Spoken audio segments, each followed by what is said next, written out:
Good morning, everybody. I'm Alessio Iannucci. I'm a postdoc at Florence University in Italy. And today I will talk about this guy here. This is an Emys orbicularis. And the title of my presentation is Integration of Environmental Niche Modeling and Genomic Data to Investigate the Demographic History of Emys orbicularis in relation to habitat availability. So Emys orbicularis is a freshwater turtle. It's widespread in most of Europe, and despite this wide distribution, it has quite a lot of problem, especially with invasive species, Trachemys scripta. That's why it's classified as near threatened in the IUCN Global Red List, and it's classified endangered in the Italian IUCN Red List. Despite there are many physiological information on the species, a reference genome is still missing.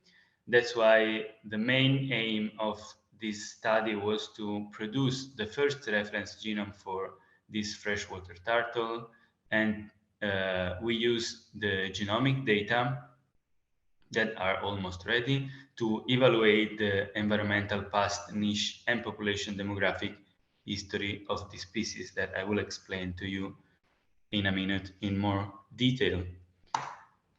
I will show you now a bit of the genomic pipeline. We use the new Vertebrate Genome Project pipeline that include PacBio HiFi, IC, which is chromosome conformation capture, and Bionano to produce a reference genome, a chromosome level reference genome assembly that it's now currently under manual curation.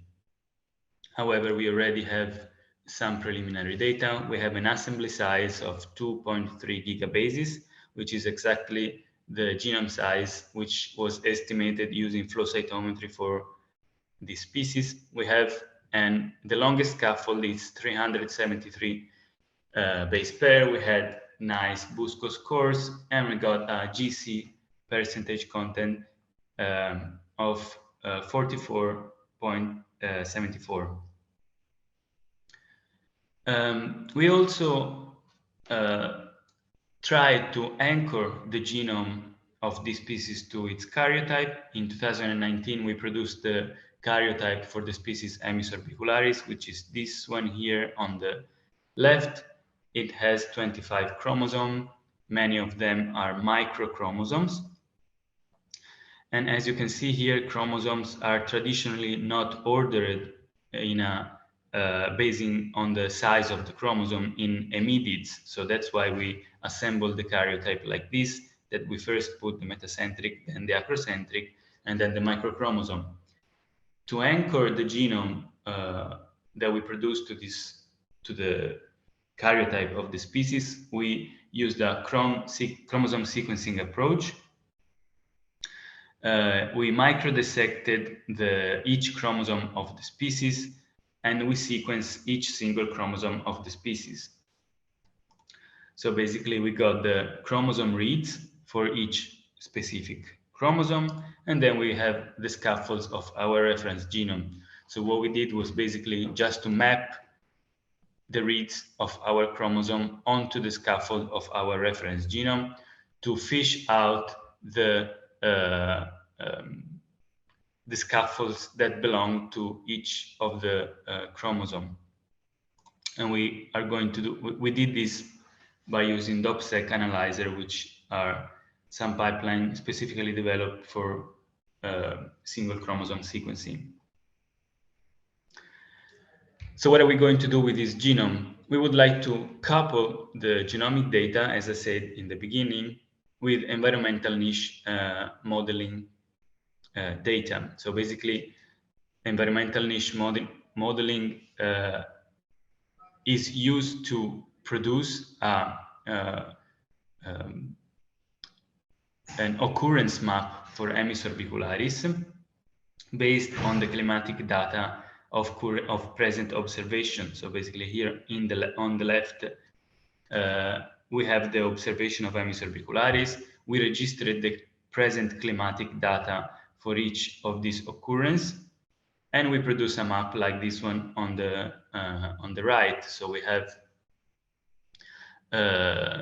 different colors here. Gray colors has a low presence prediction for Emys orbicularis, while green colors means that the species has a good probability of occurrence in that spot. We also retrieve data about climatic variables from 3 different moments in the past, in the early Holocene, in the last glacial maximum, and in the interglacial period. So we managed to reconstruct the same map for all these 3 periods. So as you can see, for example, here in Italy on the right, we have in the interglacial prediction, in the interglacial period, we have a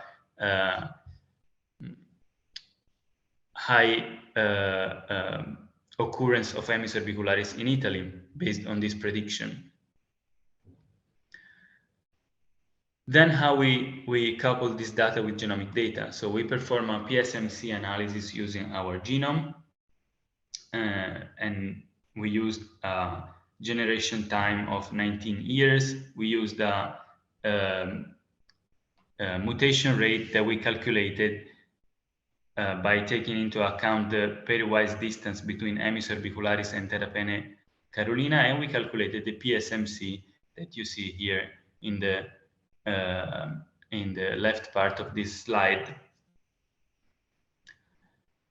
After this, we coupled together the environmental niche modeling data with the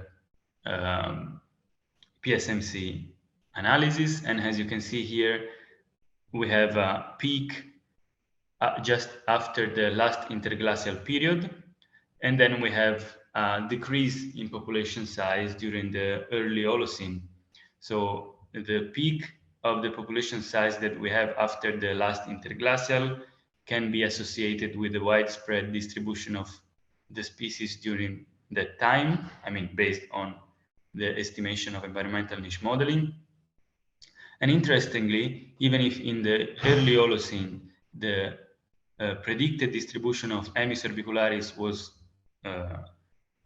good, the species was spread, we still have a decrease in the PSMC plot. So this can be associated probably with anthropogenic pressure exerted on the species in that period in the early Holocene.